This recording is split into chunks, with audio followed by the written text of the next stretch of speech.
May konting bad news sa former Unified Super Bantamweight World Champion na si Marlon Tapales dahil World Boxing Organization hindi pinansin si Tapales.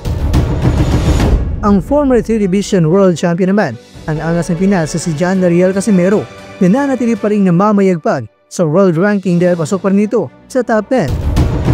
Carlos Martin, labis-labis naman ang pasasalamat sa ginawa ng World Boxing Organization sa kanya. Dito po galing mga kwento ang balitang ibabagi ko sa inyo. Kaya tara, kwentuhan na!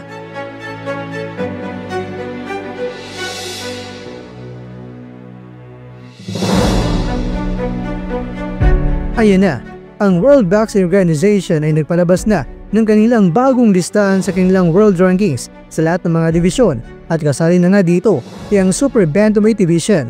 Pero marami talaga ang nagtataka dahil sa 4 na mga mandirigmang mga Pinoy na namamayagpag sa Super Bantamweight Division na pasok sa top 10 sa world rankings. Bakit ang kalibre na meron itong si Tapales ay hindi pinansin ito ng WBO?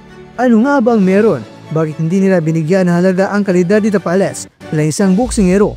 Bagamat may mga rules na sinusunod ng WBO sa world ranking sila sa mga boksingero, pero napaka-imposible din naman talaga na hindi pasado itong si Tapales. Bakit hindi ito isinali sa world ranking sa WBO?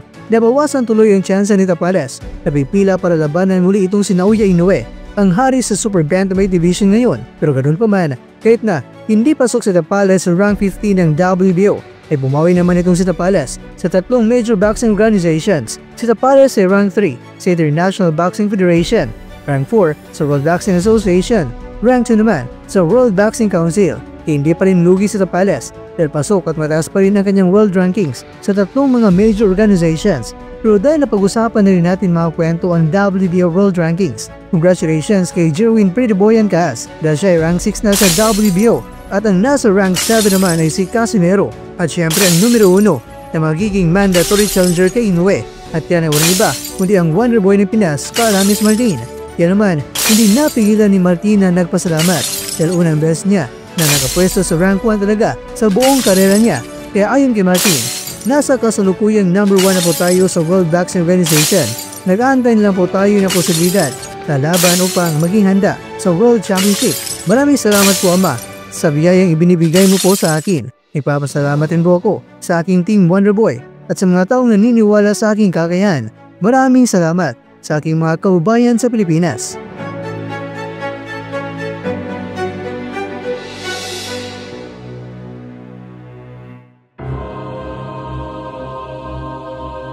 Mga kakwento, sa uulitin ay congratulations sa ating mga mandirigma. Napakagandang tingnan ang naunguna sa ranking sa buong mundo. Ang lahing Pilipino, 4 sila na magkakarerahan patungo sa isang destinasyon. Ang makaharap, ang hari sa Super Bantamweight Division, ang halimaw na Hapon.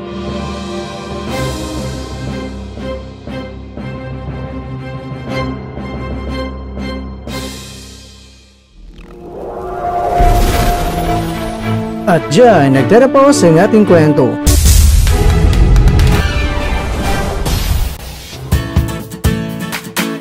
Maraming salamat mga kakwento sa inyong panonood. Pero baka naman mga kakwento ay nagustuhan niyo po ang kwento natin ngayon.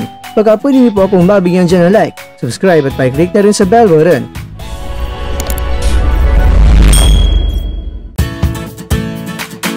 Pero bago tayo tatapos mga kwento, syempre, shoutout po muna tayo dyan sa ating mga kakwento. Kaya kwentong Oriental Islands, kaya kwentong New Thing, kaya kwentong Reynante Arat, at ikaw kwentong nanonood ngayon, shoutout sa iyo dyan.